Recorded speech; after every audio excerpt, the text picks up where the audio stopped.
Jesus, nananalig ako sa iyo.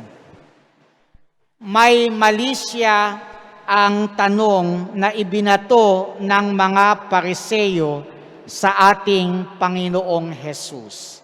Dahil nais nilang hulihin, siluin ang ating Panginoon.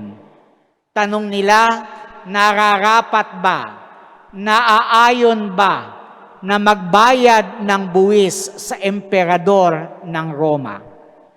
Bilang sagot, humingi ang ating Panginoon ng salaping pambayad ng buwis. At tinanong kung kaninong larawan at pangalan ang nakaukit doon.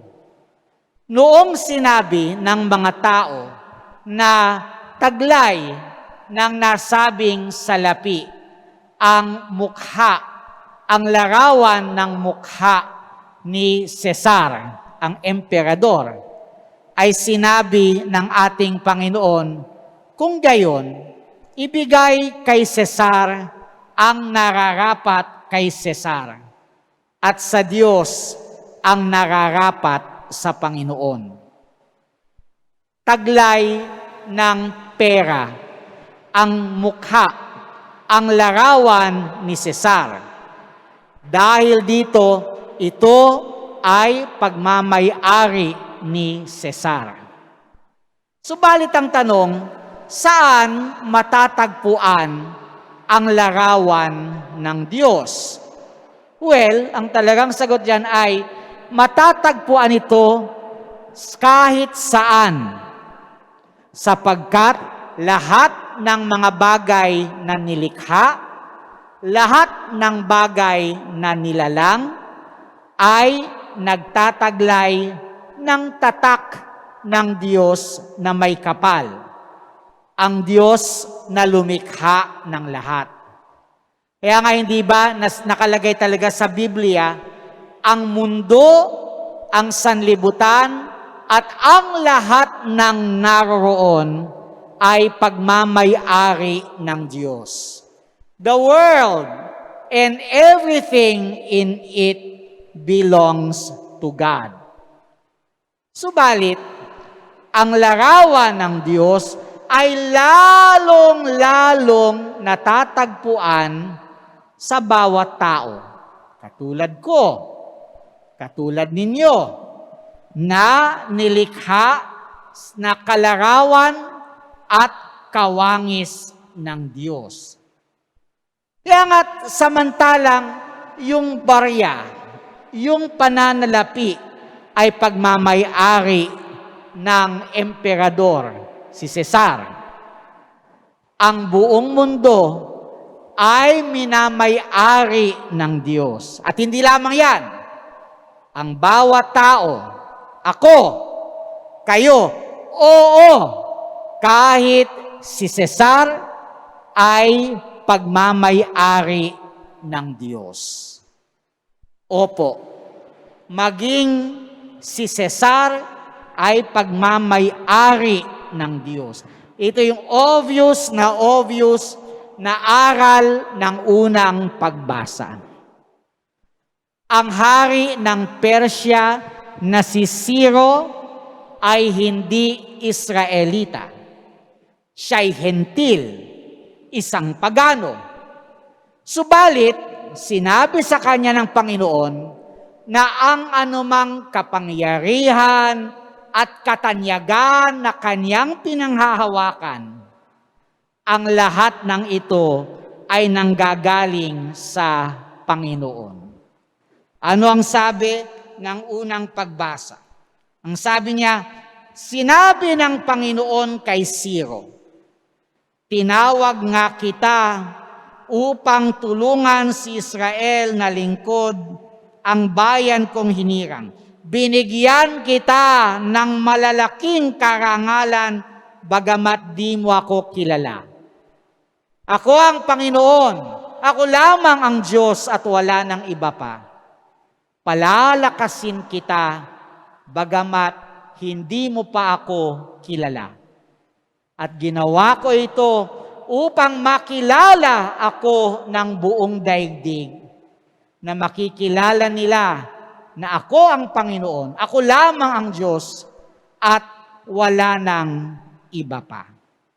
Ako lamang ang Diyos at wala nang iba pa. Kaya nga, bagamat hindi pa nakikilala ni Ciro ang Diyos,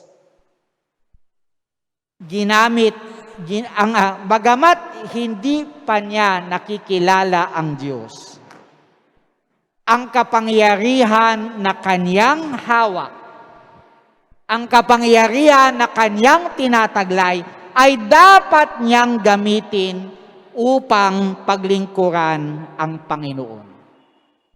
Ang kapangyarihan niya ay nanggagaling sa Diyos, kaya't kailangang gamitin niya ang kapangyarihang ito upang paglingkuran ang Panginoon. Ang bawat tao ay minamay-ari ng Diyos. Ang bawat tao ay dapat dalhin sa Panginoon, sapagkat ang lahat ng mga mag-anak ng mga bansa ay dapat magbigay sa Diyos ng papuri at pagdadakila. Kailangang ibigay nila sa Panginoon ang kadakilang nararapat sa kanyang pangalan, sa kanyang pangalan. Kailangang maghandog sila sa Panginoon at pumasok sa kanyang tahanan. Kailangang sambahin ng lahat ng tao ang Diyos. At kailangang nararamtan sila ng marapat sa kanilang pagsamba.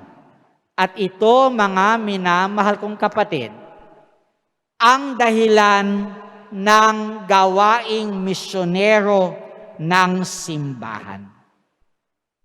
Kailangang maipakilala ng simbahan ang Santissima Trinidad, ang tunay na Diyos. Kailangang ipakilala siya ng simbahan sa lahat ng bansa at tulungan ang mga bansa na ibigin ang Diyos.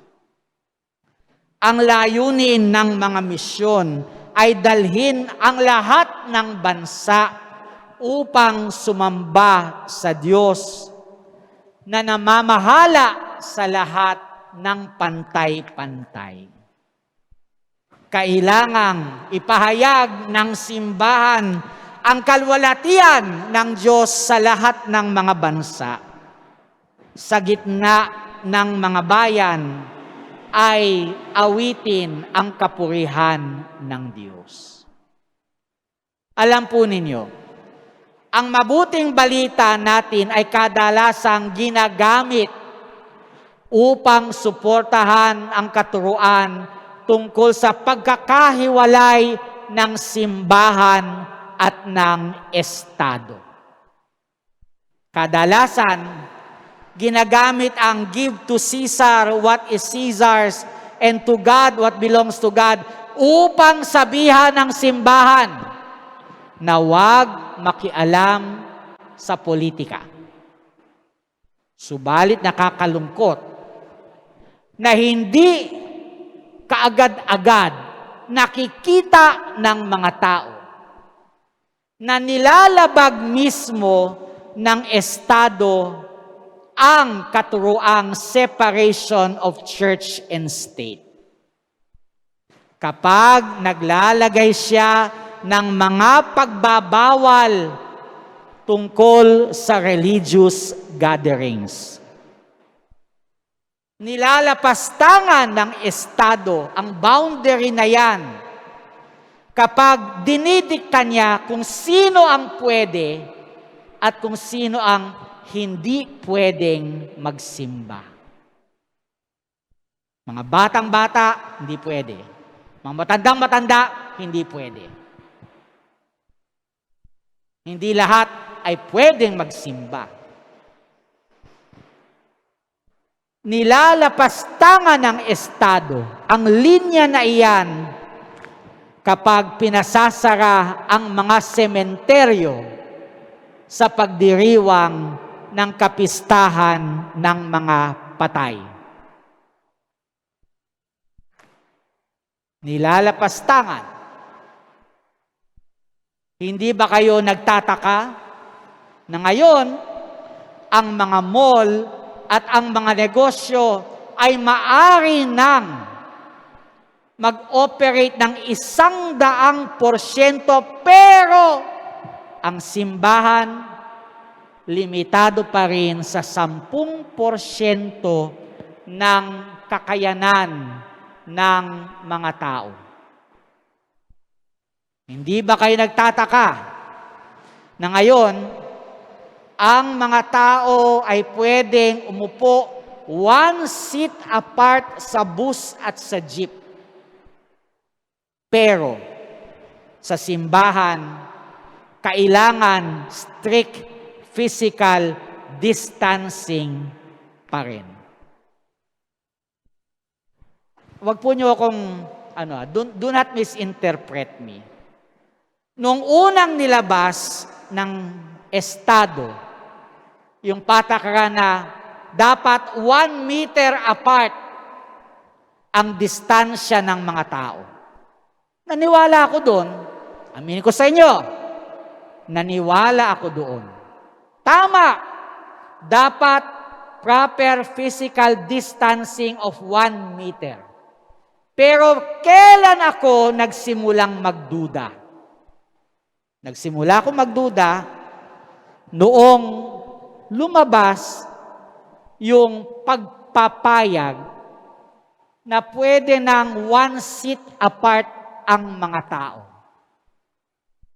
Bakit noon bawal? Ngayon pwede. Wala pang bakuna. At dumadami ang mga nahawa ng COVID-19. Bakit noon bawal? Kung kailan mataas na ang bilang ng COVID-19, tsaka pwede? Napapakamot ako ng ulo. Napapag-isip ako. Bakit noon, sasabihan tayo, hindi pwedeng lumabas ng bahay ang mga 20 years old below at ang 60 years old above. Tapos ngayon sasabihin, 15 below na lang at 65 above na lang ang hindi pwedeng lumabas? Ha? Bakit? May bakuna na ba? Alam nyo, kung lumabas ang bakuna, maiintindihan ko, pwede nang luwagan. Wala pa nga ang bakuna eh. Kung bumaba ang dami ng mga may COVID, naiintindihan ko, baka pwede nang luwagan. Pero hindi nga eh. Pataas. Anong flattening the curve? Flattening the curve sa taas, hindi sa baba. Hindi siya bumalik pababa, tas nag-flatten. Hindi. Tumaas, nag-flatten dun sa taas. Noon, sabi, okay, bawal ang non-essential travel. Naniwala ako doon. Para hindi lumaganap ang COVID-19, naniwala ako doon. Pero bakit ngayon pwede na ang non-essential travel? Bakit nandoon si Harry Roque sa Boracay? Sabi, "Hoy, halika kayo. Punta na kayo ng Boracay." Ha? Tapos, pagpupunta ng simbahan, sasabihin nila hindi pwede at baka kumalat ang COVID-19. Bigla ako napapag-isip. Hindi kaya? Hindi naman totoo yung mga bawal na yan? Kasi nga, wala pang bakuna, mataas pa rin ang bilang ng may COVID-19, pero niluluwagan ang mga dating pinagbabawal? Baka naman hindi naman totoo.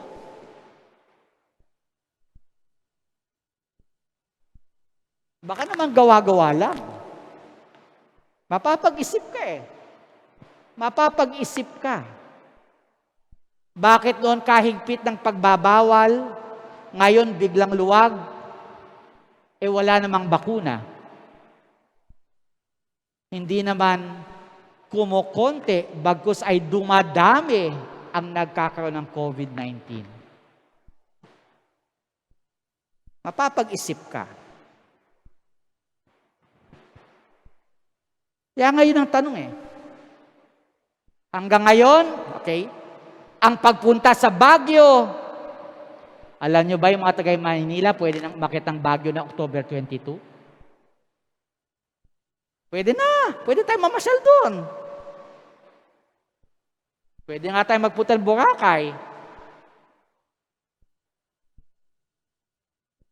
Non-essential travels, pwede. Pero ang pagsisimba, hindi pa rin essential. Ha? Baka naman may plano talagang patayin ang relihiyon. Magtataka ka na lang talaga. Buti sana kung may bakuna. Maiintindihan ko yon. Pwede na. Buti sana kung bumababa ang dami ng may sakit. Pwede na yon. Luwagan. Pero mataas pa rin. Wala pa rin bakuna. Maluwag sa iba, pero pagdating sa simbahan, kahit yung pagkako ng simbang gabi, kailangang ihingi pa ng permiso mula sa mayor.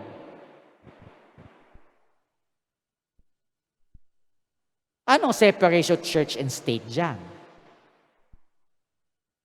Siya sabi na ang religious gathering ay non-essential.